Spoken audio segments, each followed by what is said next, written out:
boa noite a todos e todas.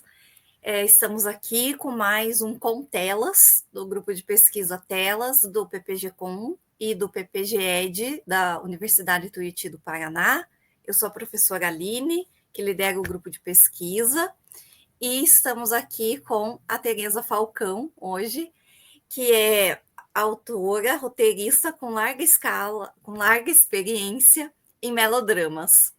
Trabalhou por 25 anos na TV Globo, onde, entre programas de humor, séries e infantis, foi autora titular das telenovelas Novo Mundo, Nos Tempos do Imperador e Elas por Elas.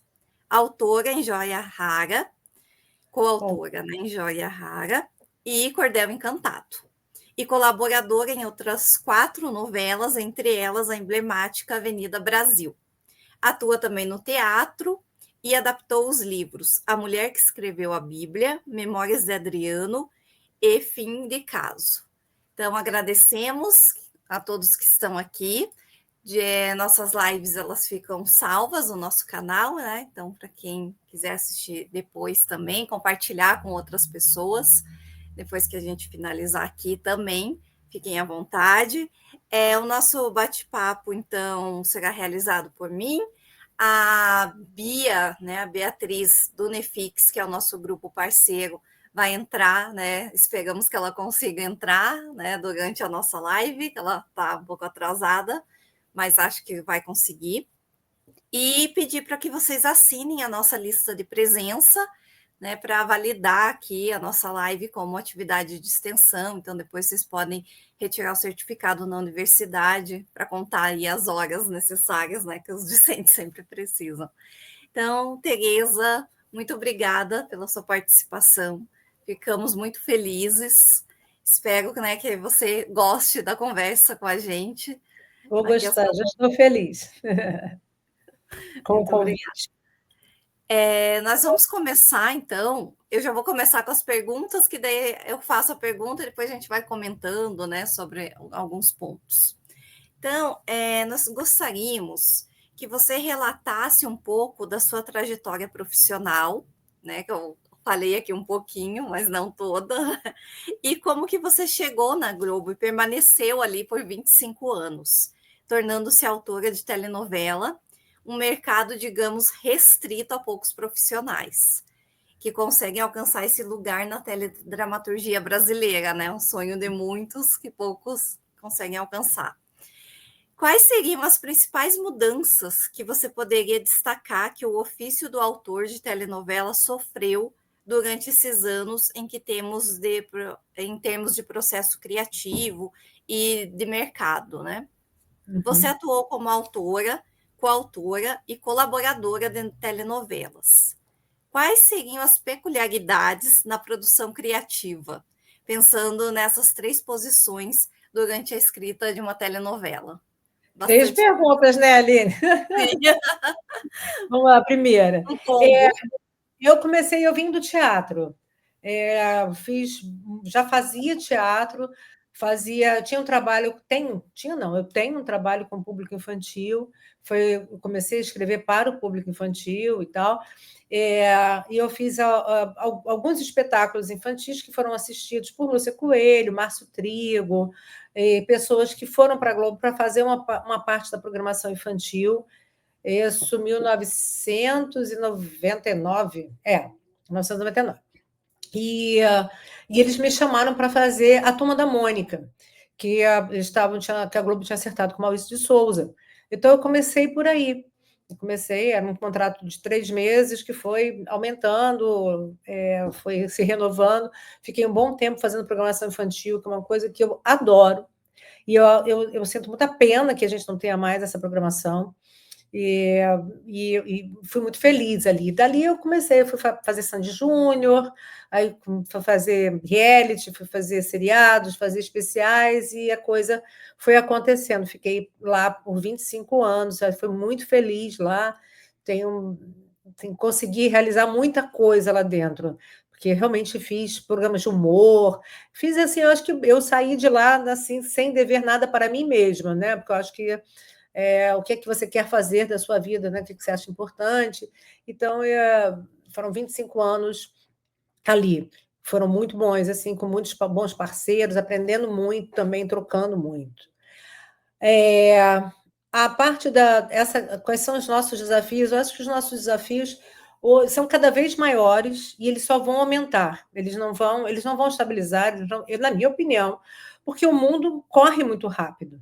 Eu acho que ou foi havendo uma mudança gradual no comportamento do telespectador, que é uma coisa natural, à medida que você, né, você começa a ter uma primeira mudança quando entram as TVs a cabo, depois você vai ter uma segunda mudança quando entra a internet, quando entra os streamings, e cada vez você vai ter uma possibilidade maior de assistir conteúdo que não seja só a televisão e que não seja só a novela.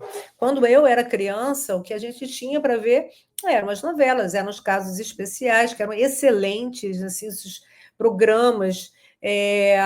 Mas hoje não, hoje a diversidade é muito grande.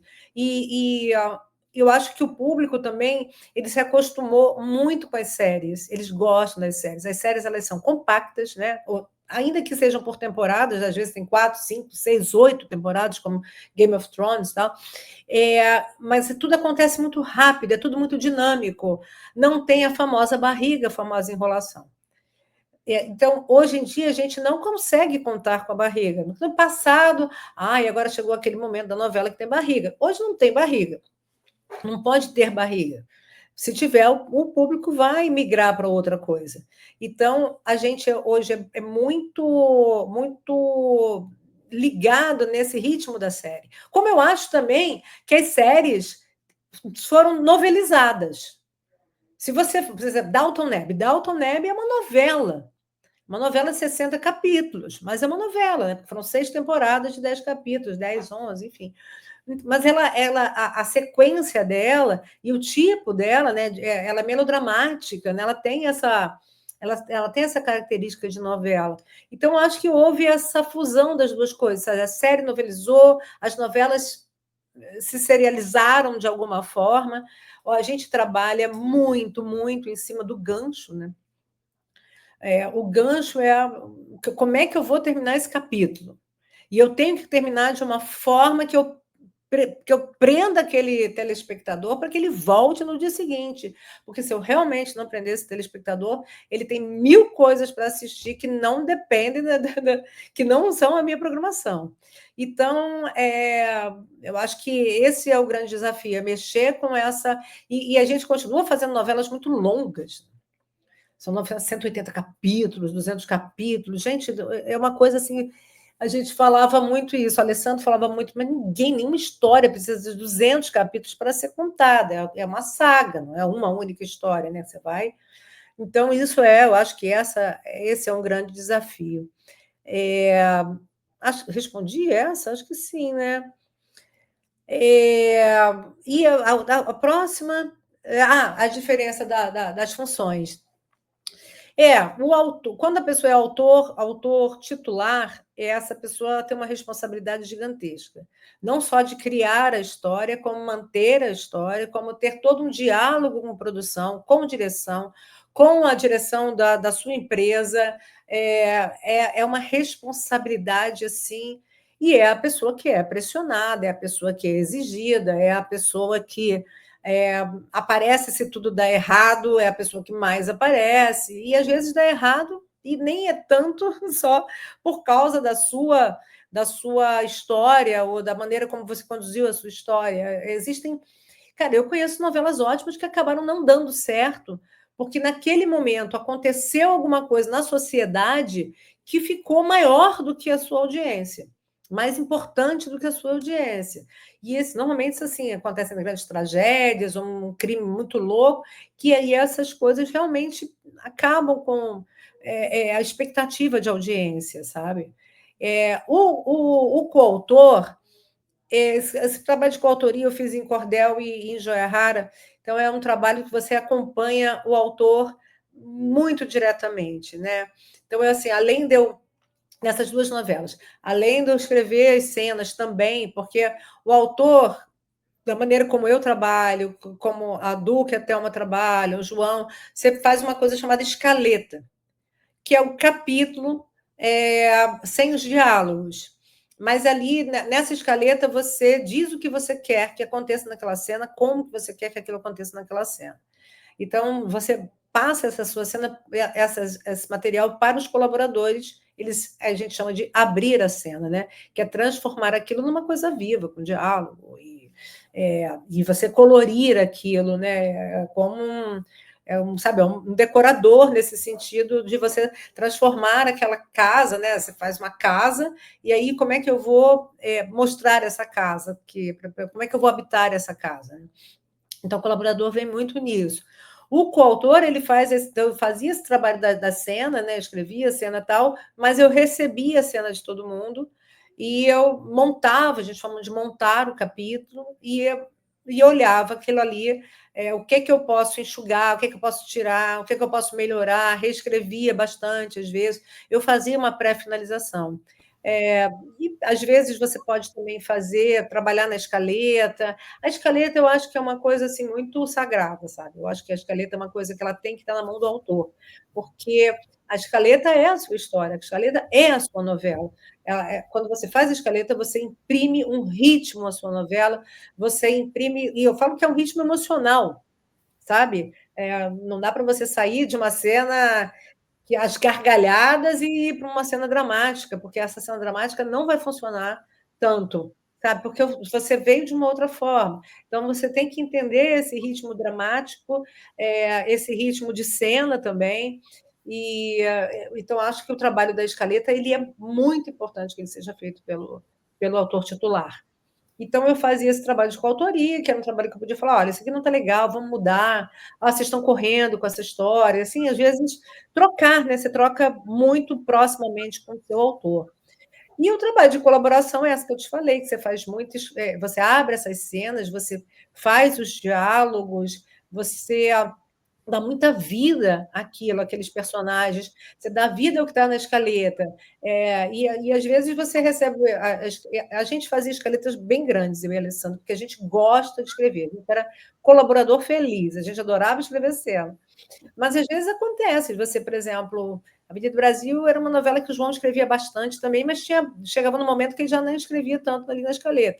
Então ele fazia, na verdade, uma cena enorme que tinha, na verdade, 5 páginas, digamos assim, e ele ia distribuindo isso. Então, às vezes, você recebe um briefing desse tamanho que você tem que transformar em 1,5 página, 2 páginas de diálogo. Então, você tem que fazer aquilo acontecer. É um trabalho autoral também. O trabalho do colaborador, eu acho um trabalho preciosíssimo, eu acho um trabalho importantíssimo, um trabalho que eu adorava fazer, porque você tem que dar a sua parcela autoral, a sua parcela como autor, como escritor, mas, ao mesmo tempo, você tem que fazer isso. Eu digo que você escreve com a mão do autor.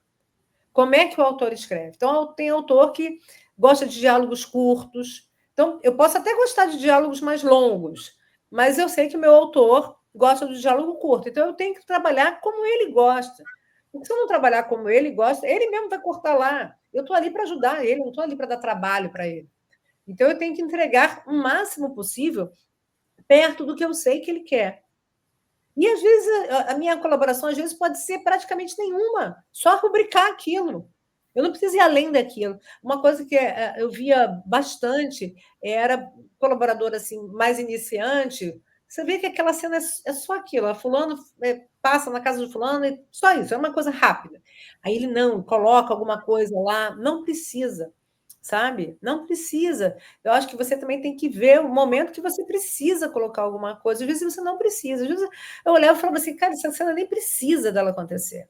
E aí, às vezes, eu até tirava quando mandava para ela, cena, ou falava, olha, eu estou tirando essa cena está sem utilidade, ela está atrapalhando aqui o caminho. Era muito raro isso acontecer, porque a Thelma Guedes e a Duca Rachid eu chamava ela de senhoras das escaletas, porque são escaletas maravilhosas, assim. Para mim, ninguém escaleta tão bem ali quanto elas escaletam muito, muito bem. Assim. Então, e é isso, é uma questão de responsabilidade, de exposição, e de tamanho de trabalho mesmo, né? Nossa, vocês têm vida quando estão escrevendo uma novela? Às vezes não, especialmente se der ruim, aí é que não tem vida mesmo, entendeu? Porque é um corre Porque danado. porque imagino, É. são muitos capítulos e vocês escrevem assim, qual que é a sintonia com o que vocês estão escrevendo e o capítulo que já está gravado e sendo exibido? Isso é uma questão, né? Hoje em dia a gente adianta muito a novela. Eu acho que é uma coisa que eu nem gosto tanto, assim. Mas hoje em dia se escreve muito. Eu não tenho a menor ideia de como eles estão fazendo agora, mas nessa última novela que eu fiz, por exemplo, a gente estreou com quase 90 capítulos escritos. É muita coisa. Que aí dá ruim, como deu, e você tem que voltar muito atrás. Aquele trabalho meio que acabou, vai para o lixo. E é muito trabalho para ir para o lixo, né? E a novela, ela é um espelho da sociedade. Então, eu acho que esse diálogo com o público ele é fundamental para você fazer uma obra que tenha uma aderência. Porque o cara está gostando, o cara não está gostando, por que o cara não está gostando? Como é que eu vou fazer isso aqui? O que ele acha disso? E as redes sociais nos ajudam muito nesse sentido. A gente vê como é. Eu lembro do Novo Mundo antes de estrear, tinha um perfil que chamava-se Petila, Pedro e Domitila. E aí foi muito engraçado, porque quando, quando estreou a novela, o Brasil ficou louco com a Leopoldina da Letícia Colim. Assim, no dia seguinte já não tinha mais Petila, praticamente. Então, isso é um diálogo. Você vê que as pessoas ficaram apaixonadas pela Leopoldina e ficaram apaixonadas pela Leopoldina da Letícia Colim. Eram duas novidades ali na vida deles. Assim, a Letícia já tinha feito novela, mas aquele papel foi um papel que realmente é, foi muito significativo para ela, projetou muito a Letícia, né? Então, esse diálogo ele é fundamental para a gente. Quando ele não acontece, a grande tendência é dar ruim. A menos que tenha uma sorte. O Novo Mundo foi uma novela com sorte, porque a gente estreou realmente com muito capítulo escrito, com uns 80 capítulos escritos. Eu já estava fazendo a fuga de Ana com Joaquim, tananá, quando a gente estreou. Só que o Novo Mundo foi um céu de brigadeiro, deu tudo certo.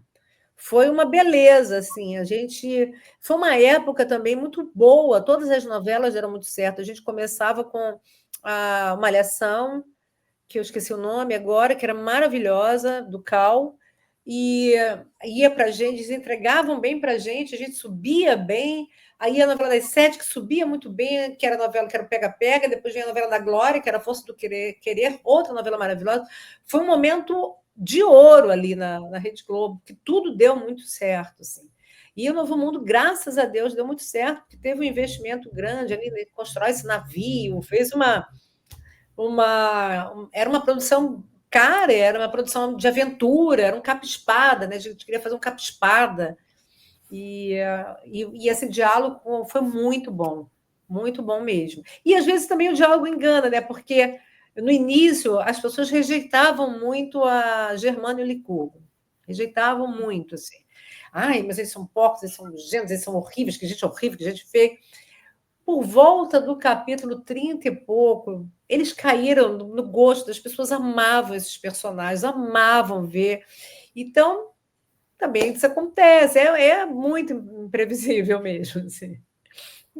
Sim, e você já falou, né, do Novo Mundo e nos Tempos do Imperador, que são sequências, né? São novelas sequências, É. embora com contextos históricos distintos. Então, em Novo Mundo, a gente tem o príncipe regente Dom Pedro, interpretado pelo Caio Castro, e nos Tempos do Imperador, nós temos ali o Império do Dom Pedro II, protagonizado pelo Selton Mello.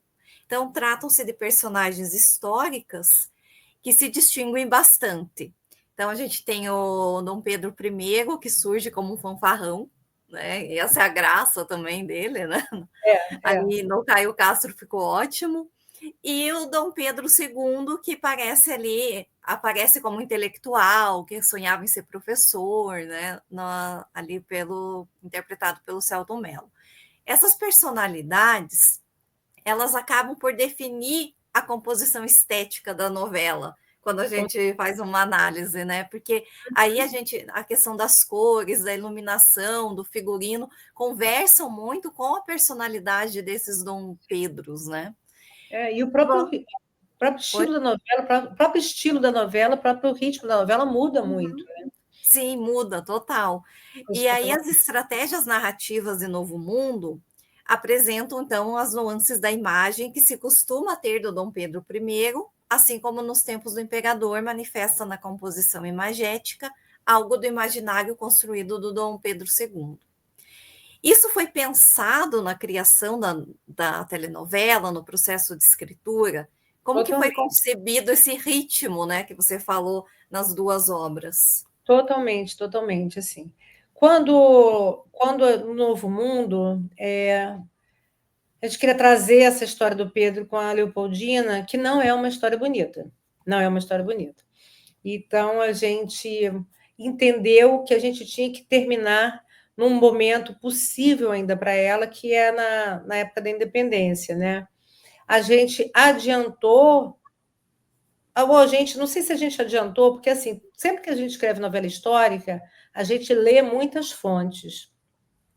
Então, assim, tudo que a gente escreveu entre os personagens históricos tinha alguma coisa que admitia que a gente interpretasse daquela forma. Então, por exemplo, o caso da Domitila com o Pedro, você vê relatos que falam que ele já conhecia ela antes deles começarem a ter um caso. Há relatos que falam que ela teve o caso com Chalaça antes. Há relatos. Então você vai usando um pouco daquele relato para não trair tanto a história oficial, né?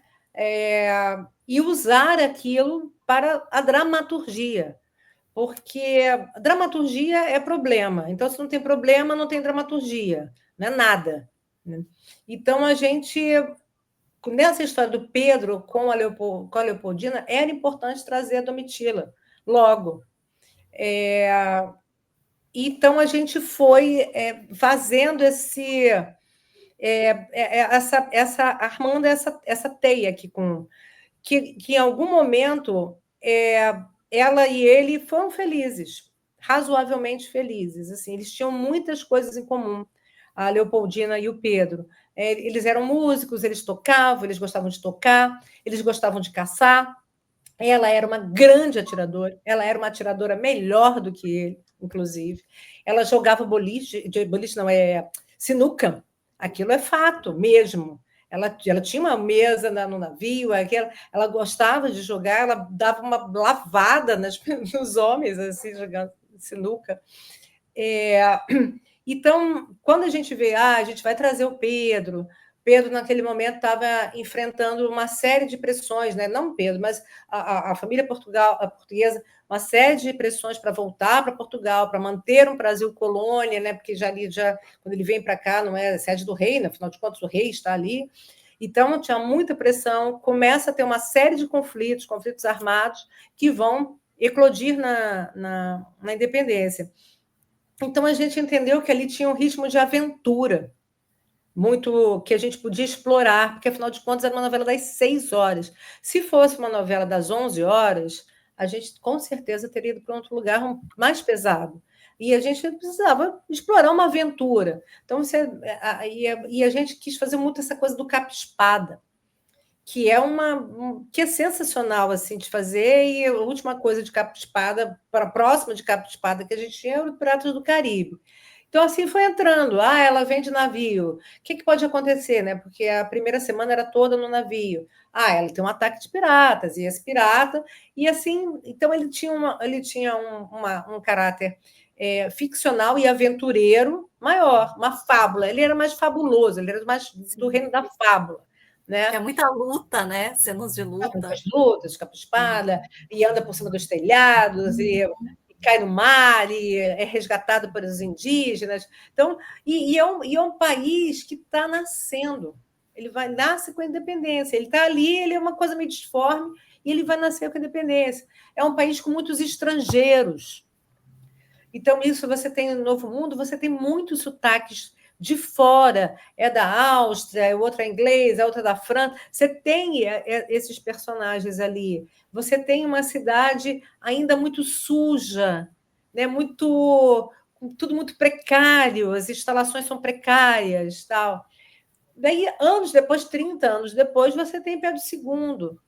Então, você já tem brasileiros mesmo, né? Você começa a ter uma nação de cidadãos brasileiros, então o seu sotaque já é outro. Então, você vem com o Nordeste, a gente trouxe a Pilar da Bahia, e foi um barato estudar esse momento, né? Porque essas mulheres baianas arretadas, danadas, foram várias que se impuseram, que foram para guerras, que batalharam para os seus estudos, para faculdades, enfim. Então, a gente trouxe essa. É o momento do. Que a Câmara já é uma outra coisa, né? Já é um outro momento de se fazer política, de se falar política. O Pedro já faz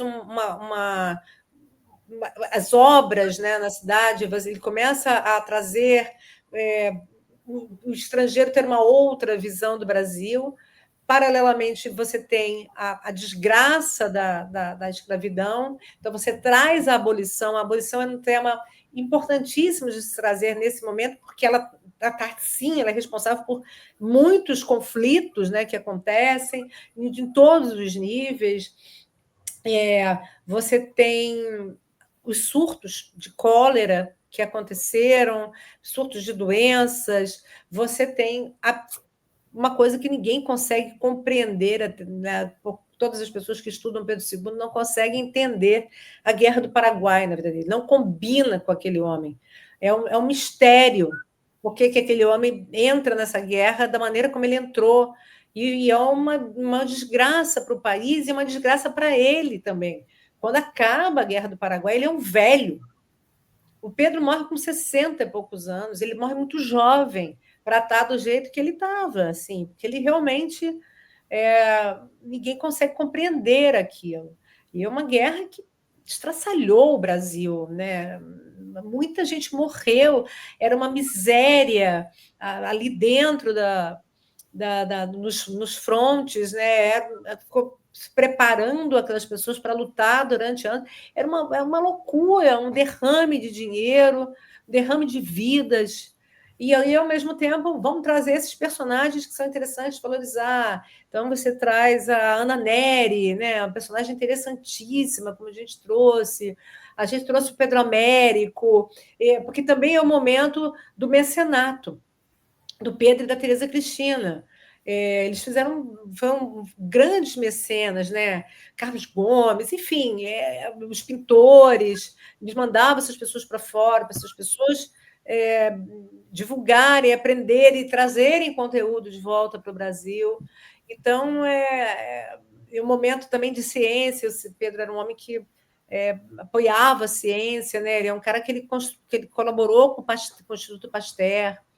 Então, são dois momentos muito diferentes da história do Brasil. São momentos diferentes como décadas, como momento no tempo, né? E como que aquele governante aborda. O Pedro não tinha, até onde a gente colocou, não tinha muito o que fazer. Ele estava ali tentando se equilibrar naquele lugar que o pai largou ele ali. E ele se equilibrou muito graças a Leopoldina. Leopoldina, eu acho que isso é a coisa mais importante do Novo Mundo, sabe? Dentro da nossa aventura, da nossa fantasia, a gente dá uma voz para Leopoldina, que foi uma personagem muito esquecida da história do Brasil. Também isso é um plano ali da República, tal, mas ela,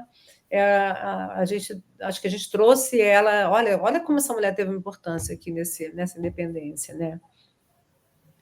Enfim, acho que falei.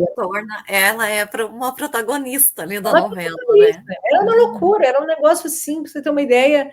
Tinha capítulo que ela aparecia em uma cena, parecia que ela tinha aparecido na novela inteira. Todo mundo falava dela. Sim, ela tomava a cena mesmo, a tela, assim. E ela é a personagem mesmo, assim. Foi uma delícia escrever. Foi. Ai, eu adorava ela. Eu até fiquei torcendo para ela aparecer mais, que ela aparecesse nos tempos do imperador, até teve, né, uma cena ali. Começava com o parto dela, né? É, E as pessoas falavam, as pessoas pediam para a gente deixar ela com Bonifácio. Depois as pessoas pediam para a gente deixar ela terminar com Pedro. Elas falavam assim: a gente sabe que não foi assim, mas a gente quer vê-la feliz. sim, Foi, né? também torcia por isso. A gente sabia como foi triste a vida dela, mas a gente queria ver um outro final para ela. Claro, né? A gente sabe que não foi, mas a gente quer ver essa personagem feliz, né? Sim. A Bia chegou aqui, vou inserir ela na tela. Olá, Bia, boa noite. Oi, Olá, Bia. tudo bom? Boa noite. Já estamos num papo bom aqui. E Sim, chegou na estou hora acompanhando aqui certa. tudo. Chegou na hora certa que eu vou falar do Tonico Rocha.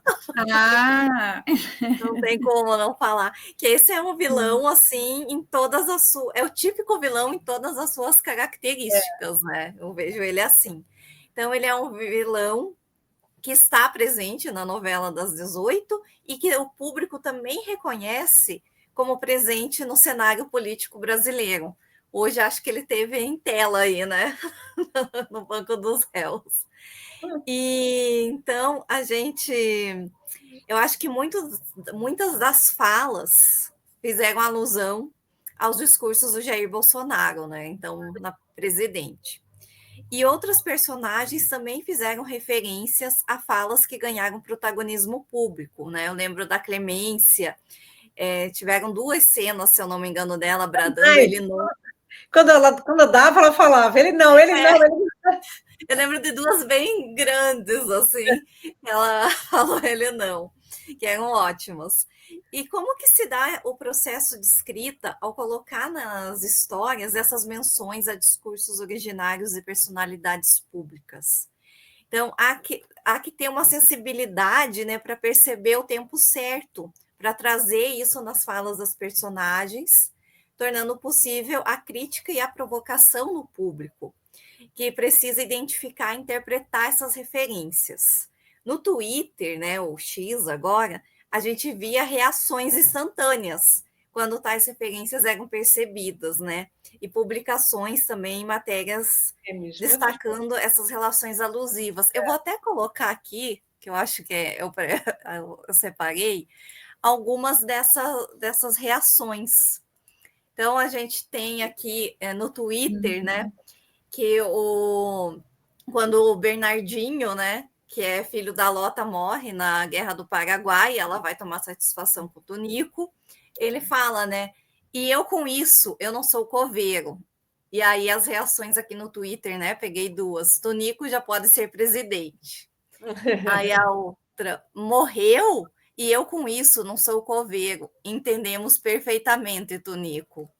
E aqui, outra, né? Essa aqui é boa também. Outra referência, não sou coveiro. Será que as gerações futuras vão entender isso? Não vale a pena ver de novo? Essa questão do timing, né? Das referências.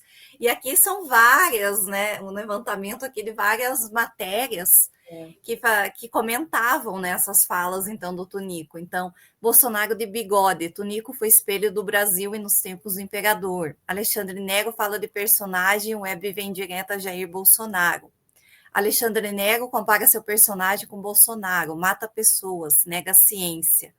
Novela da Globo faz piada com fala de Bolsonaro sobre beneficiar o filho. Então, o Tonico ele inventa as rachadinhas, né? Vou aqui mais para o final, aqui na segunda coluna, daí tem alguns aqui. Estreia Dilma do século XIX, Pilar bate de frente com Bolsonaro nos tempos do imperador, né? Que ela tinha ali as brigas com o Tonico. Rede Globo provoca Bolsonaro e debocha de facada em novela. Globo provoca Bolsonaro com facada falsa no bucho de deputado em novela. Então, temos várias aqui, né? Eu acho que muito legais. Aqui tem uma, nos tempos do imperador, Tonico fatura com rachadinha ao confiscar salários. Não faltavam essas referências, né? Então, queria que você comentasse um pouquinho sobre isso, que eu amava, empolga o espectador, né? Eu acho que assim, quando você faz uma novela de época, né, histórica ou não histórica, há que se fazer uma ponte com o presente, porque é a única maneira da pessoa entender o que ela está assistindo. Então, você tem que fazer alguma ponte. Ainda que seja negando, você tem que fazer alguma ponte. Eu acho que o Tonico aparece muito em função, na verdade, do Pedro II. E o Pedro II, ele é o oposto do que a gente tinha na época como presidente. O Pedro era um cara que zelava pela educação, não gostava de armas. Isso foi um dos erros do Pedro também, né, no sentido de que ele não tinha um exército. Ele falou, vamos gastar dinheiro com o exército. E aí, quando fomos invadidos pelo Paraguai, a coisa toda vai embora. Não é um erro, mas, enfim, a maneira como ele acreditava, eu acho que o Estado é uma coisa muito grande, na verdade. Né? Há que se entender que isso também é parte do país, né? De um funcionamento de um país. Então, o Pedro era um cara que gostava da ciência, como eu já falei há pouco, a Bia não estava aqui ainda, mas ele é um cara que ele ajuda o Instituto Pasteur, ele está lá, o nome dele está lá no Instituto Pasteur. Ele é um homem que ele gostava de arte. Tudo que o presidente de então achava horrível. Achava horrível, tudo. Então, assim, ele era um contraste. Então, o vilão tem que fazer contraste com ele. E esse vilão ele foi encontrado, na verdade, o Tonico, a fonte dele é o José Amadeu de Carvalho, que para mim foi o melhor livro que me acompanhou durante a novela. E eu li um negócio ali que ele dizia que o Pedro, criança, ele quase não recebia visitas, ele não fazia nada, né? Ele ficava estudando ali, se preparado e tal. Mais uma vez por mês iam umas crianças brincar com ele, que um dia foi uma criança que bateu nele. Brigou com ele como o Tonico. Aí eu falei, cara, esse é o vilão da novela. No que isso fez na vida desse homem, quais foram as consequências, né? E do Tonico, e aonde que ele vai, por conta dessas consequências, ficar com raiva do Pedro e ser contra tudo que o Pedro é. Ao mesmo tempo, ter um fascínio gigante pelo Pedro. Tem uma hora que ele começa a se vestir como Pedro, né? Com casaca, quando ele vai ser deputado, ele tem uma coisa, né? Ele se vê como imperador, quando ele toma os alucinógenos indígenas e tal.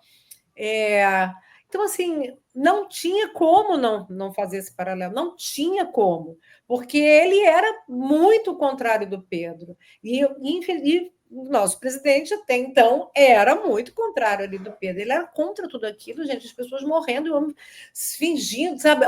Como é que de respirar? Então, e é isso, infelizmente, o Brasil fica naquele lugar, né? Que parece que só muda o figurino, né? Os nossos problemas são crônicos mesmo. Então, e a nossa política é horror, né? É um horror. Então, o Tonico ele é a representação disso tudo, do querer me dar bem, do fazer para os meus, sabe? Da demagogia. Então, era isso. Falava muito do toma lá da cá, né? Eu lembro. Infelizmente, né? E justamente assim, não sei se eu posso aqui já me meter no meio da conversa, justamente pensando nessas questões, né, do ontem e do hoje, e também o que você comentou muito bem agora, né, Tereza, sobre os problemas crônicos que a gente tem no Brasil, né, e que eles são muito visíveis nessa ponte entre o ontem e o hoje. No último capítulo, né, Nos Tempos do Imperador, depois da morte do Dom Pedro II, tem a cena em que o Selton Mello, já nos dias atuais, surge como professor, né, atuando no Museu Nacional e fazendo a menção ao incêndio que destruiu quase todo o museu, quase todo o acervo, né. E enquanto a câmera faz aquele tour pela estrutura do museu em ruínas, mas que ali, ao mesmo tempo, resistia, né, erguida, de certa forma, esse docente, né, ele relembra fatos históricos e ressalta a importância, justamente, do ontem para a vivência do hoje e o vislumbre do amanhã, né. Então, A Novo Mundo e Nos Tempos do Imperador são novelas de época, mas que elas também falam sobre o nosso presente, como você, né, você vinha muito bem falando. E muito isso devido ao fato de que o nosso país tem problemas crônicos, né, que se reiteram desde a invasão portuguesa, e de as estratégias narrativas, né, se utilizarem de recursos também que remetem ao nosso presente quando a gente mira o passado, né, quando a gente vai falar sobre o passado. Então, assim, acho que você já estava falando, né, já deu esse panorama, mas se você puder aprofundar um pouquinho essa questão de como que é escrever novelas de época que rimem com a nossa contemporaneidade, né, dessa forma constituindo, então, uma certa politicidade, uma crítica no discurso. Como que é esse processo? Olha, ele é um processo difícil, ele é um processo que requer muito cuidado, né? Não, com certeza. Você está lidando com fatos que definitivamente aconteceram. Uhum. E como aconteceram, né? A história mesmo, a história oficial, ela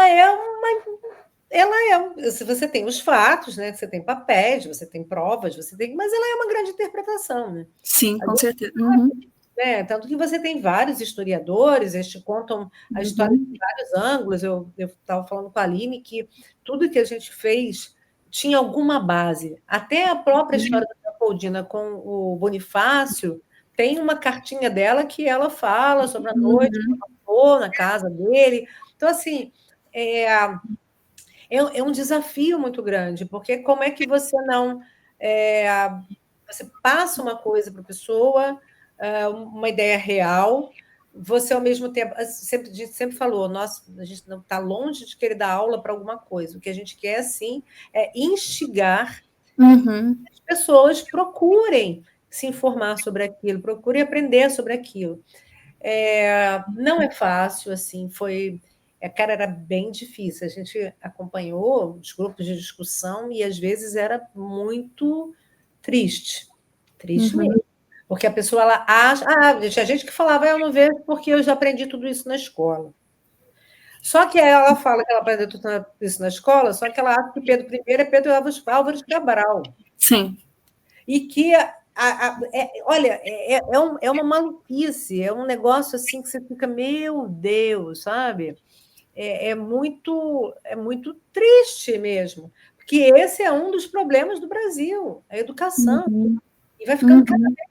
E parece, sabe, vai melhorar, não melhora. São escolas que não existem, são escolas que é um teto e não tem nada, são crianças estudando com adolescentes, um país que parece que não sai do lugar. É triste, né? Muito infelizmente. Muito. Então, é um trabalho muito difícil, porque você tem que ter... Eu estava falando isso também, a dramaturgia, ela exige um rocambole, sabe? Ela exige um drama, ela exige um conflito. Então, às vezes, você tem que pegar uma coisa, por exemplo, o Dia do Fico, a gente fez o máximo possível de conflito ali, né? Um movimento popular, uma coisa tal. Então, assim, que a pessoa vai entender que aquilo é uma coisa importante, tanto que as pessoas foram para a rua para falar sobre isso tal, e vai entender a importância daquele momento histórico, mas não de uma forma educativa, não de uma forma didática. É muito provocador. Eu me lembro, na época, o Paulo Resulti tinha lançado o livro da Leopoldina, e ele falava muito mal da novela. Ele falava muito mal da novela, mas o livro dele tinha uma sobrecapa que estava escrito A Princesa do Novo Mundo, com a logomarca da novela. Então, aí, o quanto essa novela é importante. E eu estava falando também sobre a Leopoldina. A Leopoldina é uma personagem, gente. A escola de samba Imperatriz Leopoldinense fez primeiro um enredo sobre a vida da Domitila. Olha que loucura isso. Como isso se expande, né? E chega. E aí, a partir da novela, muita gente ficou conhecendo a Leopoldina, muita gente se interessou pela Leopoldina. E foi um barato, porque a gente estreou nos 200 anos de vinda da Leopoldina para o Brasil. Era a mesma época. Então, estava tendo uma exposição grande dela no mar, no Museu de Arte do Rio de Janeiro. que foi muito bacana. A gente, inclusive, fez um pré-lançamento da novela lá, que foi muito bacana, que terminava com a própria Letícia aparecendo vestida de Leopoldina. Ah, que legal. Os jornalistas ficaram emocionados. Olha, foi um negócio assim, foi muito, muito, muito legal mesmo. Então, eu acho que a novela histórica ela pode ajudar muito a compreender o presente através, quando você olha para o passado. Olha isso, olha quando começou, olha como é que era isso aí, olha como é que é, sabe? Não, com certeza. Né? E outra coincidência também o incêndio do museu foi em 2018, a gente estreava em 2019. Então tinha, sabe, coincidências históricas são muito grandes. A gente teve uma coisa que foi muito louca que aconteceu no Novo Mundo, que a gente fez a caminhada dos indígenas até o imperador.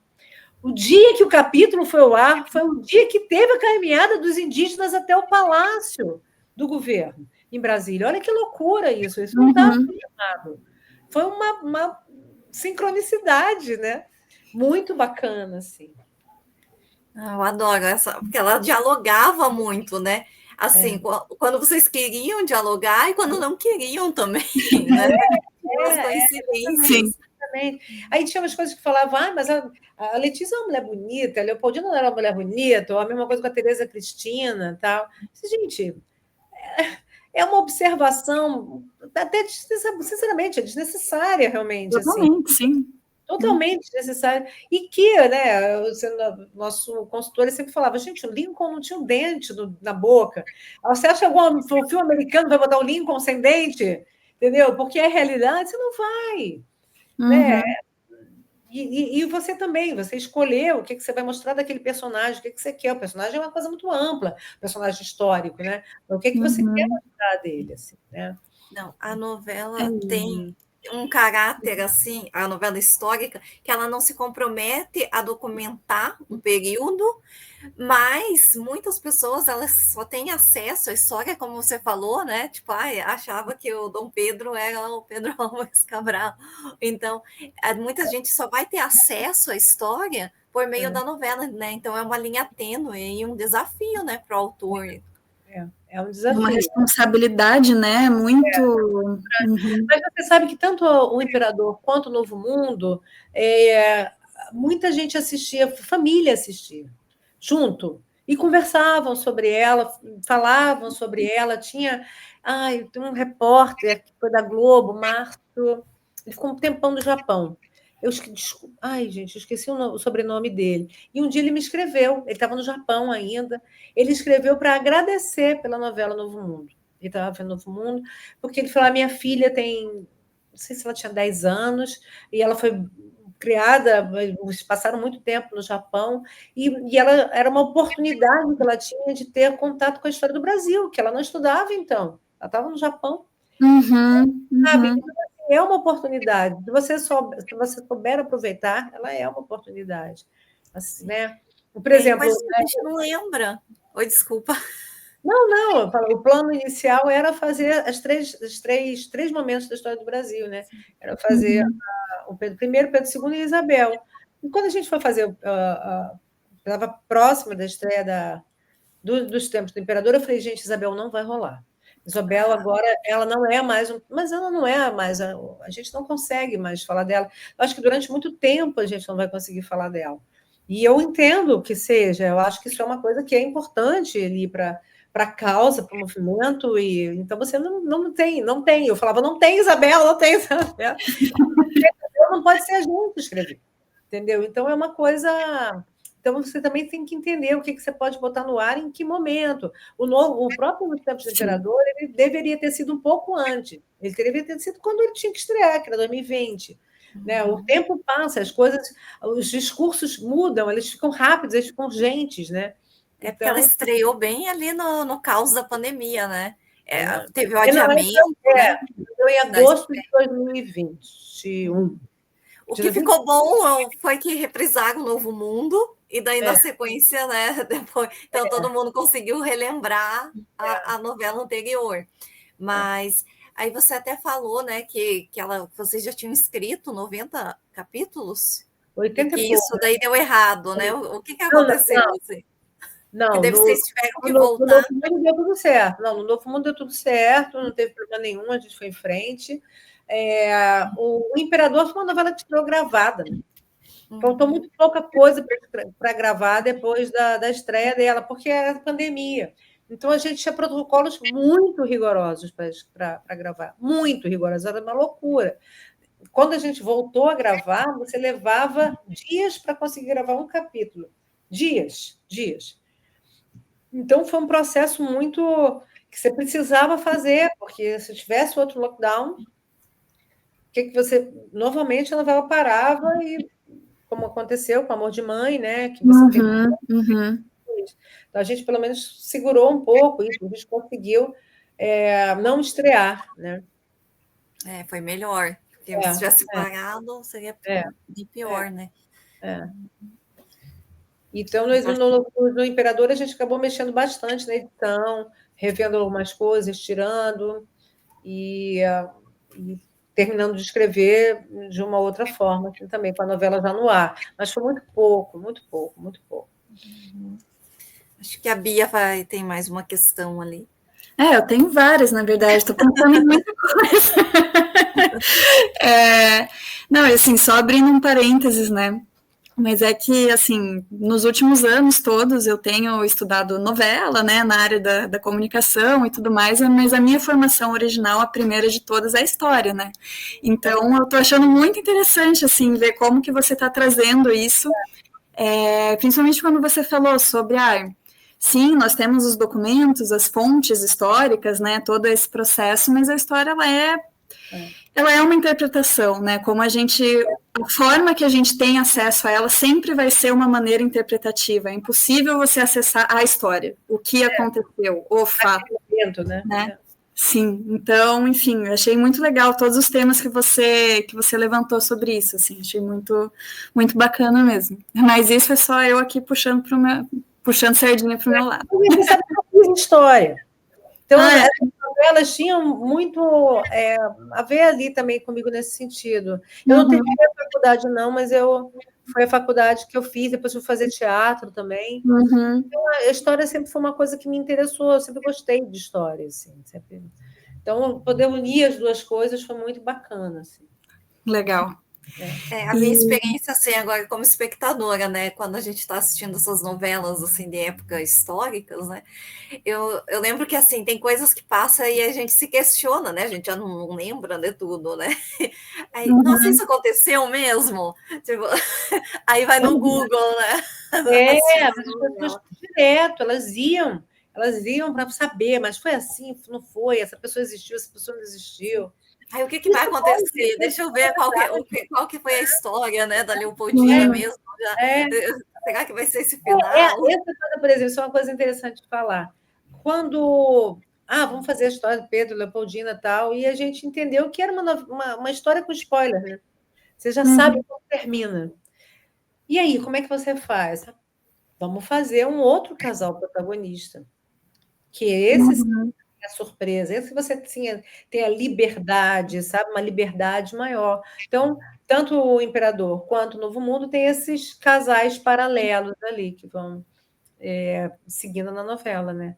É uma ferramenta bem interessante para solucionar esse conflito, assim, né? Bem legal.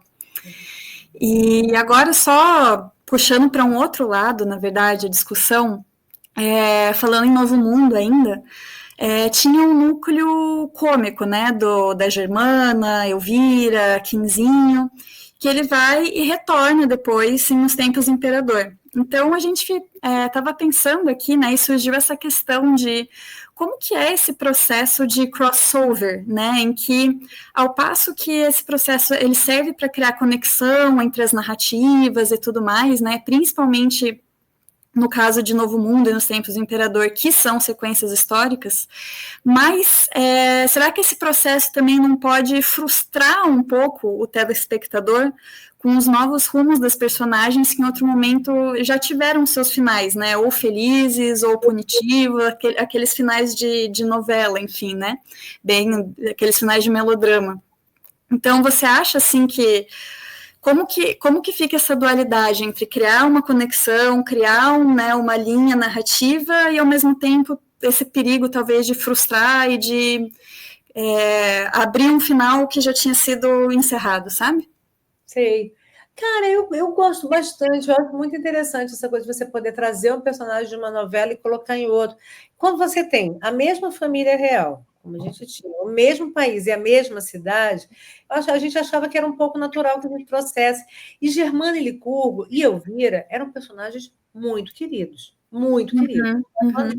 Que é uma coisa muito doida, que começou com uma rejeição muito grande para Germana e Licurgo, e a partir de um capítulo 30 e poucos, eu acho que na época, quando chegam os indígenas para falar com Pedro, eles caem no gosto do telespectador, que é uma loucura, as pessoas amavam os dois, gente, era muito interessante isso.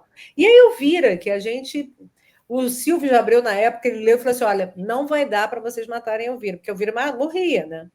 Não vai dar para vocês matarem a Elvira, vocês vão dar um jeito da Elvira continuar, assim. E a Ingrid fazia deslumbrantemente bem. Então, assim, era isso. Como é que, se você está continuando na família real, a gente continuou com a Lourdes, né? A Lourdes, na verdade, é outra pessoa, mas a gente trouxe a Lourdes como se fosse a babá do Pedro ali, esqueci o nome dela, gente, desculpa. Então, e aí era isso, tentando trazer esses... E era para ter trazido mais gente, para te falar a verdade, tá? A gente trouxe o Jacira, tem um momento que eles se encontram ali. Então, a gente tentou, porque era uma novela muito querida também, Novo Mundo foi uma novela muito querida na época que ela passou. Então, a gente queria também trazer esses personagens para o público. Eu acho que eles não se frustraram, não. Teve uma coisa que foi muito engraçada, mesma coisa, Germana e Licurgo, sempre.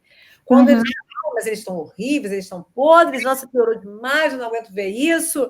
Ai, que horror. Por que trouxeram isso, gente? Não, devia matar. Quando a gente matou, não posso acreditar que mataram os irmãos de Licurgo, são os melhores. Foi muito triste. Melhores. Foi muito triste. Né? E Quinzinho, né? Criado por aquela mãe picareta, né? Como é que você traz o Quinzinho, né? Ele é um picareta profissional, aí trazer a Vitória, que era filha da Ana, e do Joaquim. Enfim, era... O Quinzinho, assim, eu fiquei super triste quando eu vi que ele ficou com a Germana e o Licurgo, porque na minha cabeça ele tinha ido embora com o Joaquim e a Ana. Ele volta para cuidar da taberna lá da mãe, porque a mãe é picareta, ela ficava arrumando problema nos lugares, né? Então ele tem que sair correndo, corrido, né? E ela vem corrida também, né? Sim, mas eram ótimos. E eles tinham aquela coisa decadente que se misturava com a decadência da cidade também, né? Eu lembro assim, de uma cena, acho que é das primeiras cenas que aparece, que eles estão ali nos destroços ali da reforma, assim, acinzentados, e daí tudo ali é cinza, assim, e eles caídos ali no meio daquilo junto, assim, se misturava. Direção de arte da novela era linda, das duas novelas, era muito bonita. Sim.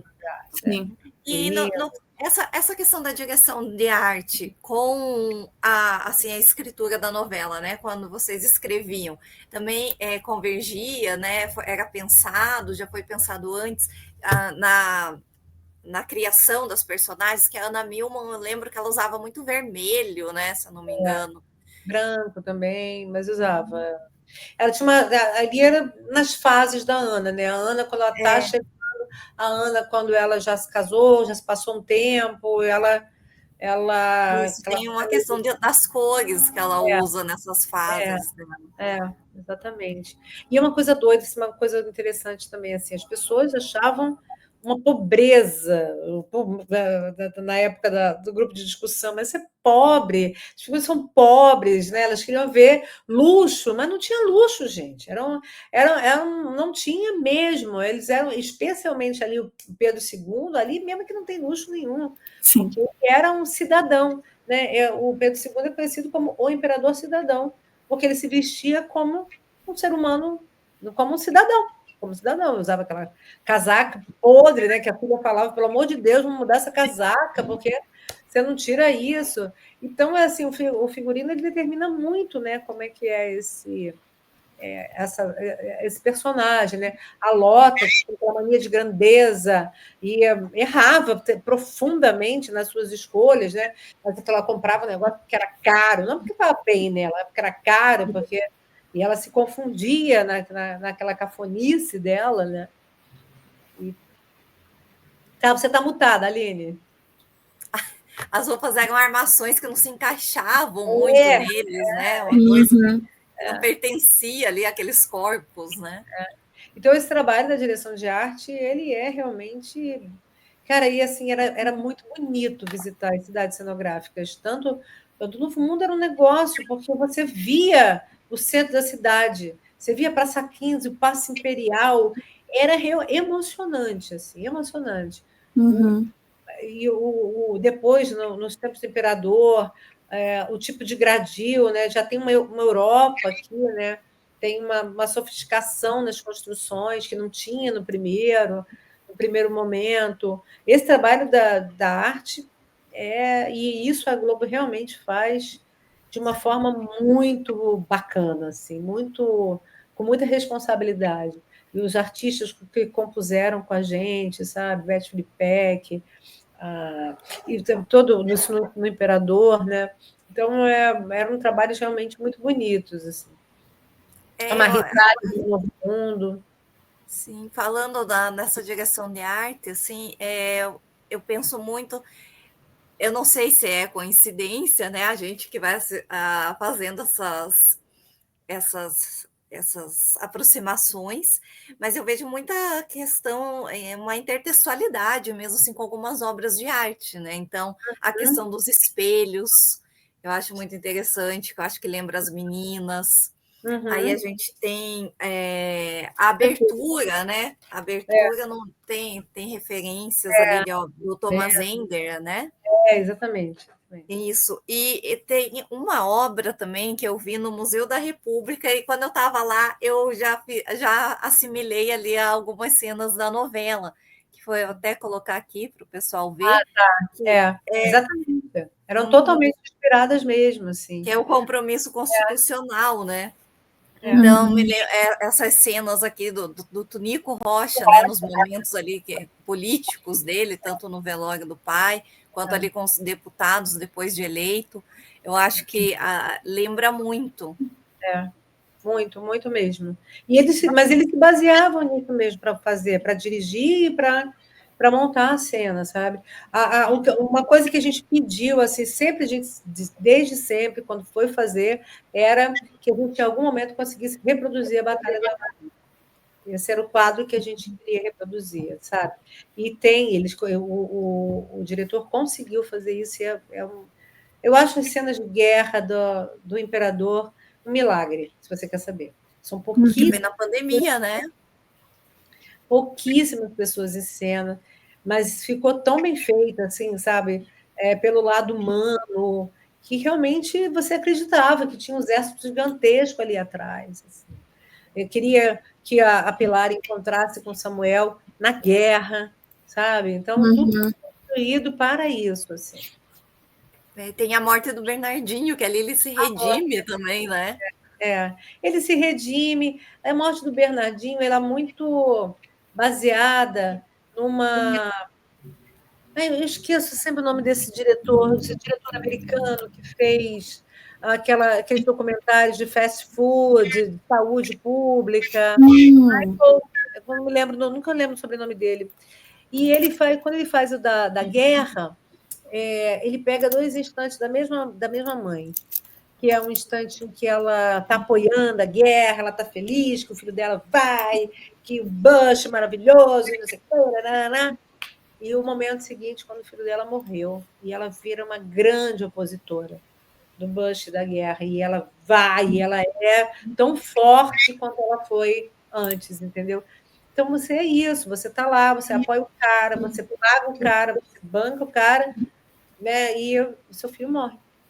Quem é você nesse momento? E ela vai se ligar dele lá no final, né? O segundo filho você não vai me levar. Ela fala, o segundo você não leva, né? E ela vai. Então, tem essa morte de Bernardinho, porque é isso. Como no Novo Mundo, o Novo Mundo não deu certo para todo mundo. Então, a gente tinha o botânico que morria, ficava na floresta ali, né? Dava uma sensação de suicídio, mas não era um suicídio, ele simplesmente volta para lá porque a vida dele não deu certo ali. E então tem vidas que não dão certo. Então, o Bernardinho, né, que era um menino, um bom vivan, quando ele aprende ali as coisas, ele morre, ele tomba ali. Então, sempre tem, alguém sempre tem um final meio triste, né? Sim, eu falei ali da questão dos espelhos nas meninas, mas tem também uma outra questão do espelho, que é a cena do Tonico falando para o espelho, né? Com o assessor ali segura e ele fica ensaiando, né? O que ele vai falar, assim, olhando para o espelho. Aquela sacada foi muito boa, porque é ele falando para si mesmo, e ele fala, né, que vai governar para pessoas iguais a ele, né? Ele sempre tem esse discurso, né? Então, homem branco, rico, né? As bancadas, né? Vou conversar com vocês, né? Se é bicho, é gado, se é bala, se... E ele está sempre olhando para si. Então, quando tem essas cenas que ele fala olhando para o espelho, são ótimas. Que ele fantasia, né? Bastante. Mas o Tonico é um personagem que eu gosto muito e que eu acho que o Nero fez brilhantemente, assim, brilhantemente, porque ele tinha uma complexidade, e ele mostra essa complexidade, né? A gente mostra também essa infância dele, essa rejeição do pai, esse lugar ali dele. Ele já tinha uma índole ruim, né? Uma índole estragadinha, e aquilo foi muito determinante para ele, assim, né? Mas eu gosto bastante, assim, porque ele tinha esse lugar do afeto dele, que era muito ruim, muito mal resolvido, né? E capaz das maiores barbaridades, né? Como ele sequestra a filha da Dolores e vou guardar essa menina, ela vai casar comigo quando ela crescer, né? O que também era uma coisa que acontecia realmente, né? Sim, e ele traz essa questão do vilão que com um cômico também, né? Que ele faz as maiores atrocidades, mas tem um humor ali, né? Sarcástico, né? Eu acho que o humor é uma coisa que a gente usou muito no Novo Mundo, a gente conseguiu usar bastante dentro do núcleo principal, né? E eu acho que o humor ele é uma coisa, ele não só é um alívio cômico, mas eu acho que ele dá uma humanidade, sabe, personagem muito grande assim, personagem que quase ri de si mesmo, né? Porque o que deixa que você ria dele. A Carminha, por exemplo, na Avenida Brasil, ela tinha muito humor. Ela era muito mais leve do que a Nina, com toda a sua loucura. Era a Nina que agia ela muito mais como vilã, né? E essa é uma coisa interessante de falar também, porque você vê que o figurino ali é fundamental. A mocinha era o Jorginho, ele era todo enfeitado, ele tinha brinco, ele tinha colar, ele tinha pulseira, ele era colorido, e a Nina era seca, no máximo ela estava sempre aqui, e a Carminha vestia branco. A mulher vestia branco, ela estava lá sempre, ajudava o padre. Então, como a coisa do figurino é potente, né? Muito, sim. Tem esse personagem, né? Sim, com certeza. Agora, falar um pouquinho do que a gente já está em 1 hora e pouco, vamos chegar em Elas por Elas. A questão dos remakes, né? Que a gente sabe que sempre existiram, né? Não é uma novidade, mas que ultimamente vem sendo muito comentado, né? Talvez até pelo acesso que a gente tem às obras originais, que antes a gente não tinha, né?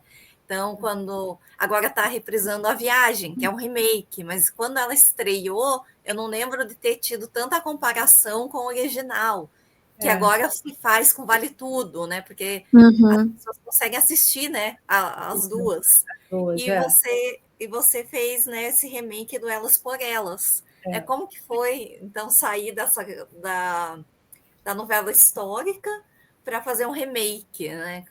Esse processo, como que foi? Olha, a gente foi... É uma situação assim, eu não gosto do remake, eu não gosto de remake, eu não gosto. Não gosto. Acho que a sua novela tem o seu tempo, o seu momento, sabe? Você pode reprisar, Reprise não vale a pena de ver de novo, reprise no Viva. Eu, Tereza, particularmente, não gosto do remake, especialmente de algumas obras, né? Eu me lembro o próprio Irmãos Coragem, Selva de Pedra, que são novelas que eu assisti e que eu tenho lembrança até hoje, gente. Eu era criança e eu tenho essa lembrança até hoje dessas novelas, da grandíssima Jeanette Claire, que para mim é a maior de todas e tal. Então, eu prefiro manter a minha lembrança da original ali. O Elas por Elas é uma novela que quem trouxe esse remake foi o Ale. O Ale era uma novela muito importante na vida dele, ele gostava muito da novela. É uma novela que eu mesma acompanhei muito pouco, a novela original. A Elas por Elas, especialmente, aquela mudança para a faixa das 6 horas, eu considerava muito perigosa, porque a faixa das 6 horas, o público é muito mais feminino. As novelas históricas, não. As novelas históricas tinham muitos homens assistindo, adoravam. Mas ele é uma novela mais de um público feminino. E as mulheres chamam essas novelas de a minha novela. Tem mulher que se tranca num quarto para assistir a novela das 6. Ela não quer saber. Se tiver acontecendo alguma coisa lá fora, que fique lá fora, porque é a novela dela. Então, são novelas de embrólio romântico e tal. A novela O Elas por Elas, eu acho que é uma novela que ela tem um mérito gigante, porque ela é uma novela de multiprotagonismo. Olha, ele fez essa novela de multiprotagonismo nos anos 80, 82. É muito moderno isso, é muito avançado. Mas mesmo na época, esse protagonismo ficou muito diluído. E ficou muito diluído exatamente pelo Mário Fofoca, que não era nenhuma das 7, né? O Mário é um personagem que entrou no Elas por Elas para durar 13 capítulos, 13, e ficou a novela inteira, tomou a novela. Era a novela do Mário Fofoca. Como Vale Tudo era a novela da Maria de Fátima, eu vou ver Maria de Fátima, as pessoas falam, vou ver Mário Fofoca. E o Mário Fofoca saiu da novela, que depois ele teve uma série, depois ele apareceu de novo no Sai de Baixo, depois o Tititi, né? Ele é um personagem... Ele é um personagem muito, muito forte, muito grande, e um personagem que marcou muito o Tatá, né? Então, era uma... tinha muito humor, a novela foi muito em cima dele, a novela original. Só que a gente estava em 2023, uma novela com 7 protagonistas femininas, ela tinha que ser uma novela mais feminina, né? Então a gente traz o Lázaro, que pareceu assim a pessoa certa para fazer o Mário Fofoca, mas a gente precisava que essas mulheres tivessem que rever essas mulheres, que eram todas umas peruas na primeira versão. Elas não trabalhavam, a Adriana trabalhava, acho que a Wanda trabalhava, mas eram pouquíssimas pessoas trabalhavam, as mulheres não eram independentes, assim.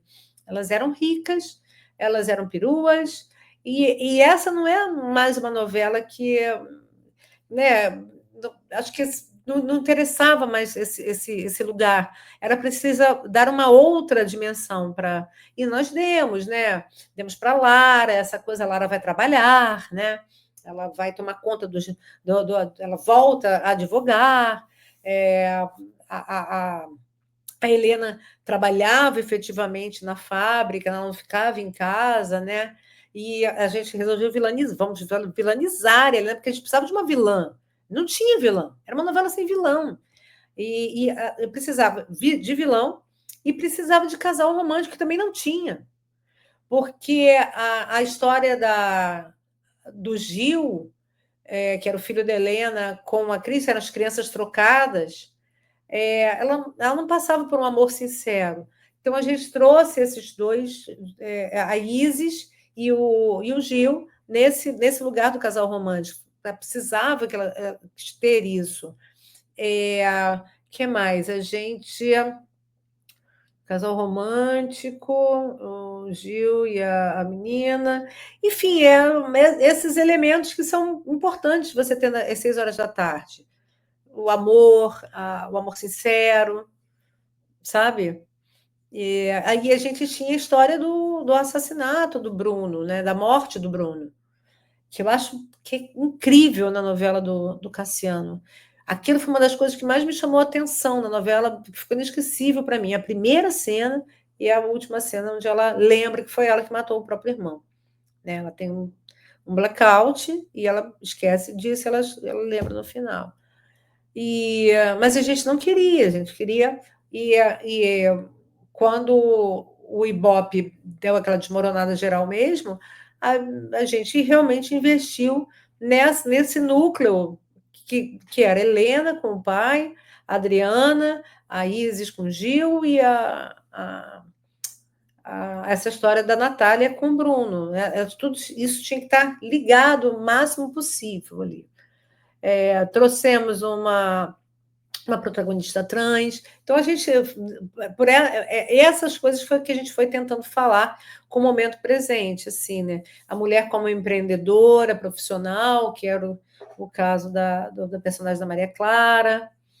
Então, a gente foi atualizando esse remake. Mas a história original, ela não acontece hoje, ela não aconteceu hoje, ela não aconteceria hoje, eu acho, sabe? Então, ela Acho foi que isso para um tem outro. sido o mais interessante da gente se analisar nos remakes, né? Como a história, o autor, ele atualiza mesmo, né? Muito mais uma questão de releitura do que de remake, né? De mais um reler do que um É uma refazer. transposição, né? E a gente propôs exatamente isso, fazer uma releitura e não um remake, né? Como é que a gente relê essa novela? Enfim, aí a gente teve que vilanizar a Helena um pouco mais do que a gente imaginava e para trazer esse tipo de imbróglio típico da novela das 6 também, né? Eu acho bastante desafiador, eu realmente prefiro não fazer. Eu acho que sim, sabe, as histórias originais, assim, né, que falam mais diretamente com o tempo, porque eu acho que o remake, sim, pode frustrar bastante, sabe? O espectador da primeira novela, mas eu gostava tanto de ver a fulano fazendo. Era tão bom. E era mesmo, porque assim, era bom porque é um outro momento da sua vida. Quando você não tem saudade só da novela, você tem saudade do seu momento de vida quando você estava assistindo aquela novela. Diz muita coisa.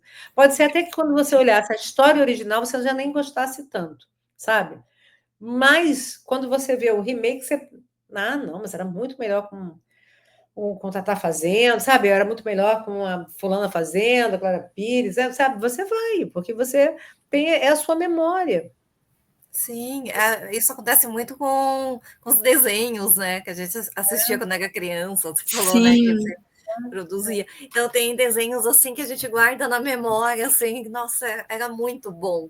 Então, e é melhor não assistir depois de adulto. Melhor não voltar, sim. Porque aí você pensa, nossa, não é tudo aquilo. Porque Não é é. o momento, né? É o momento. Não, é o momento, é o estilo, uma série de coisas. Isso aconteceu comigo 2 vezes com filmes. A Pantera Cor-de-Rosa, que quando eu fui rever o primeiro de todos eles, com David Niven e tal, eu falava assim, gente, que filme chato. Que filme chato. Mas, claro, gente, passaram-se quase 30 anos da primeira vez que eu vi o filme. Então, aquela pessoa de 30 anos depois, ela. E o Senhor dos Anéis, tem o Senhor dos Anéis, que foi produzido, acho que na década de 70, é muito interessante, pela técnica que eles usaram. Eles usaram atores, mas tem um desenho em cima. Então, é um desenho, só que é um desenho que atores fizeram. Os atores estavam ali interpretando e tinha aquela. E quando eu revi, eu falei, meu Deus, é muito ruim. É muito ruim, tecnicamente, tudo era muito ruim. Eu falei, eu amei quando eu vi, eu tinha uns 12 anos quando eu vi. Eu falei, eu amei. Eu falei, nossa, é o tempo, porque aí, pronto, já aconteceu um monte de coisa, você já escreve de uma outra forma, você já faz um outro tipo de coisa. É o tempo, nada como o tempo, sabe, para determinar assim. Se você pegar um jovem, botar um jovem, 16 anos, para assistir um filme preto e branco, ele não vai aguentar, gente. Não aguenta, não vê. Sim. É o que está acontecendo com a Odete agora, né? Que as pessoas não estão achando ela mais tão vilã, mas é que ela era uma grande vilã para a sociedade dos anos 80, né?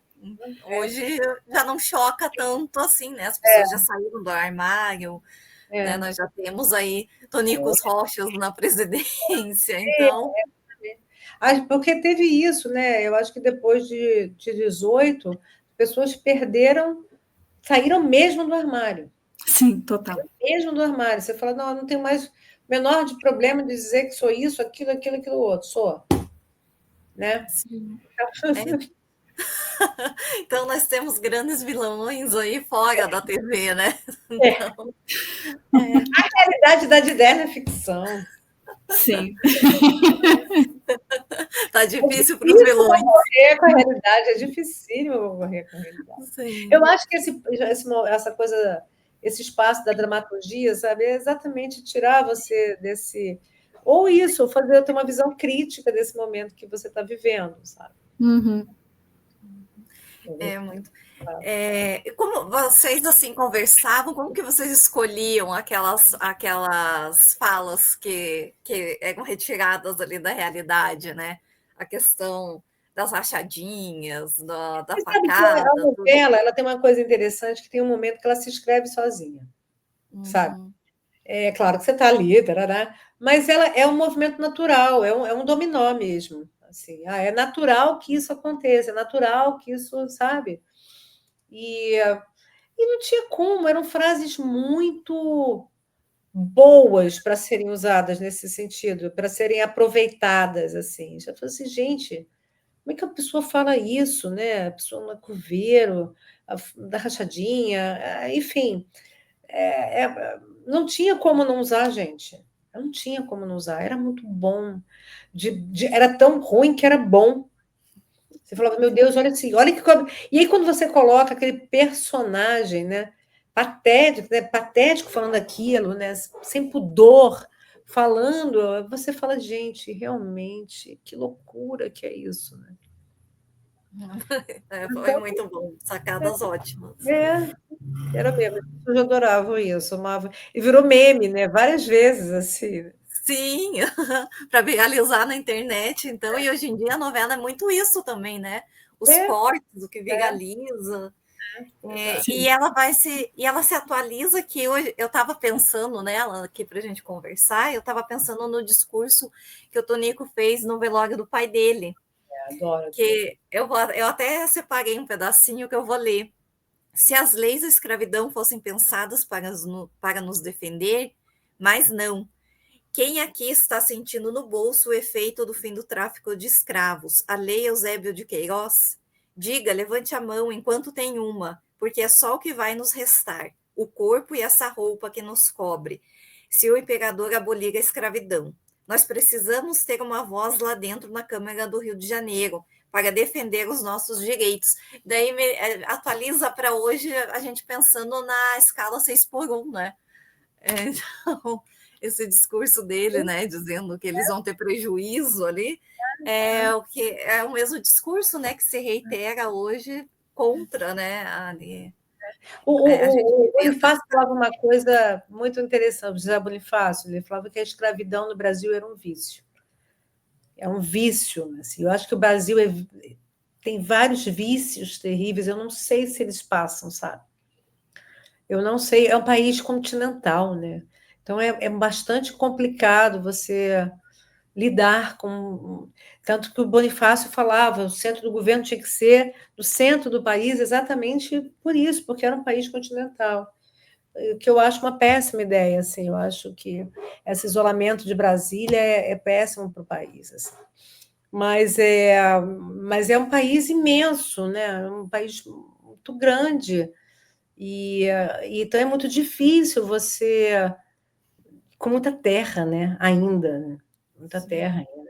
Uma vez eu conheci umas italianas, elas ficavam assim, elas tinham vindo da Itália, elas pararam no Acre e estavam descendo de ônibus, até encontrei com elas na Bahia.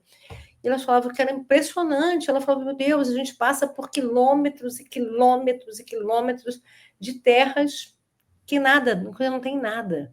Falava, na Itália é tudo coladinho, tudo é produtivo, tudo não tem como gastar, sabe? E é isso, né? A gente não conhece o Brasil.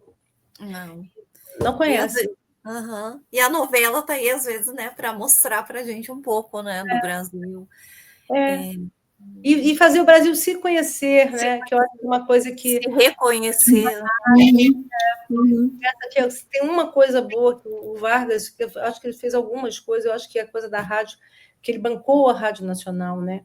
Então, foi uma maneira do Brasil se conhecer auditivamente, as pessoas saberem que, em Manaus, saberem que existe um Rio de Janeiro, sabe? Então, isso foi uma... E eu acho que a televisão, e nesse sentido, eu acho que a Globo foi muito importante para a história do Brasil, porque ela conseguiu ser exibida no Brasil inteiro, e ela colocou o Brasil para se ver também. Eu lembro, eu devia ter, sei lá, gente, uns 8 anos, 7, 8 anos, e vendo um programa chamado Amaral Neto Repórter. E ele fez que era totalmente ditadura, tá? Mas, enfim, ele fez um programa com os indígenas na Amazônia, indígenas que você nunca tinha sido vistos na vida. Foi uma imagem incrível ver aquela... Sabe, você fica, meu Deus, é sensacional, assim. Então, quando a televisão, ou qualquer meio de comunicação, ele permite isso, né? Que você reconheça, que você conheça, que você veja, que você entenda. Então, acho que isso, a TV aberta foi muito importante, assim, muito importante. Sim. E ainda é, né? Porque a gente fala muito assim, a TV vai acabar, as pessoas não assistem mais TV, mas a gente tem que pensar num Brasil profundo, né? Que tem muita gente que não acessa, que não tem streaming. Internet, ainda chega com muita dificuldade, né? Sim. Então, realmente tem um papel realmente muito bom. Sim. A telenovela, ela tem um caráter pedagógico, né? Muito importante. E essa questão, né, de você se ver ali na TV, e hoje em dia que, né, a gente está pensando mais em representatividade e tudo.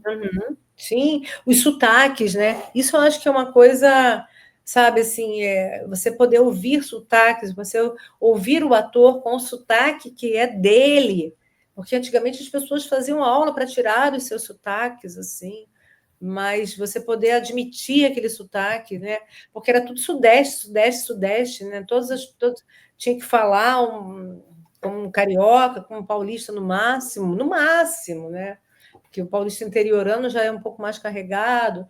Então, você hoje poder ouvir, assim, eu que sou de uma família nordestina, isso para mim é muito, porque eu cresci com aquele sotaque no meu ouvido, cresci com aquela cultura no meu ouvido. Então, isso é muito importante, né? Que a gente assuma, né? Se assuma, né? Sim. Eu gostaria de agradecer, então, né? 1h30 já de conversa que você doou o seu tempo aqui para a gente. Muito obrigada. Dizer, assim, que a sua obra me toca muito. Eu tenho uma disciplina que é Imagens e Contextos Políticos, e tem um dia da aula, né? Cada aula tem 4 horas ali, e um dia desses é sobre telenovela. E daí eu seleciono algumas, e uma delas é Nos Tempos do Imperador, né, que eu passo para os alunos, e exibo também a cena do museu, que a gente falou aqui, né, do Selton Mello. Que é uma cena muito bonita, assim, fiquei muito feliz. Linda. Eu assisti a gravação, e aí, como eu te falo, muito importante, porque... E era muito importante realmente divulgar, sabe, esse retorno no museu. Eu acho que esse final tinha tudo essa... E tudo a ver com a novela, né? Com esse elo, com esse diálogo com a realidade que ela teve. E perguntar, né, sobre os seus trabalhos futuros. Queremos uma terceira novela histórica. Não vai ser da Princesa Isabel, mas pode ser de outro.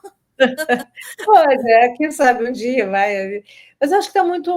Eu não sei, eu acho que é um momento difícil, assim, de fazer uma novela histórica agora, eu acho, sabe? Acho que tem que esperar um pouco, assim, seja ela qual for, né, o tema. Porque você tem que olhar para o passado com o olhar do passado. Acho que algumas coisas que aconteceram naquele momento, assim, né, que eram culturais mesmo, assim. Então, é difícil. Hoje eu acho que é muito difícil você fazer uma novela histórica hoje em dia. Mas eu adoraria fazer algumas coisas assim. Sim, uma série, de repente. Uma série já fica Uma mais. novela para o streaming, né? Que agora Essas estamos. duas histórias dariam outro tipo de novela, como eu te falei, sabe, de 11 horas, fácil, fácil. Assim. Uhum. E aí você vai abordar de uma outra forma também, né? Sim. E o interessante dessas suas novelas é que a gente tem essa tradição de achar que as novelas são as novelas das 9, que são mais realistas, que conversam mais, né, com a nossa realidade. E Uhum. não, né? A gente pode olhar para as novelas das 6 também com esse olhar, né? Sim. Uhum. Claro, claro. Ainda mais sendo novela de época, né? Que é o que as Sim. pessoas mais gostam, é realmente da novela de época. Acho que isso ficou muito claro também com Elas por Elas, sabe? E se não é de época, é uma novela como O Rancho Fundo, que veio logo depois, que é uma novela que traz um Brasil mais rural, mais, sabe, mais com cara de época. Não é Sim, de época, mas com cara não, de com época. cara de época. Aham. O Mar do Sertão, É, é o Mar do Sertão, depois Rancho Fundo, né? Então, o isso. Mar do Sertão traz aquela cena da Xaviera, que eu adoro no final, que ela toma posse como Adoro prefeita, também. e que ela, né, Adoro. faz alusão à posse do Lula. Também Lula. uso na minha aula aquela cena. Pois é, tá vendo? Isso é tão legal, porque você reconhece, você vê, é bom, sabe? É divertido, é interessante. Sim, é ótimo, porque você não É, está esperando tanto essa realidade, né, que as é, pessoas falam que vem na novela das 9, e a novela das 6 traz essas surpresas, né? Então, é fantástico, eu acho. foi As bem. novelas das 6 têm sido muito boas. A Boas, né? Garota do Momento agora está Dentro ótimo. da casa, também. Também Uhum. gosto bem. Gosto bem. Sim, está sendo uma faixa de horário aí de grande sucesso. Acho que tem várias novelas. É, E nos meus trabalhos eu sempre trabalho essa questão dos contextos políticos, né? Uhum. Na ficção. E tem sido assim um grande objeto de estudo as novelas das 6. que bom, que bom. Que todo mundo sempre trabalha nas 9, né? Que é o É, horário nobre. Mas as é, novelas das 6 têm sido um excelente objeto aí também de estudo, além, né, do consumo como espectadora. legal, que bom, que Ai, bom. muito obrigada. Obrigada a vocês. Então vamos encerrar aqui, gente. Obrigada para quem acompanhou com a gente ao vivo. E, né, fica aqui disponível, compartilhem e usem também, né, nas suas pesquisas. Acho que a Tereza Falcão, né, não vai se importar, né, de utilizar também essa conversa, né, nos artigos, tudo nos estudos, que acho que a gente trouxe aqui, né, a Tereza trouxe coisas muito instigantes para a gente Uhum. pensar, refletir. Muito Que bom. obrigada, então. Tchau, tchau, gente. Obrigada, Aline. Obrigada, Tereza. Foi ótimo. Obrigada, Beatriz. Valeu, Aline. Beijo, gente. Obrigada, pessoal. Tchau, tchau.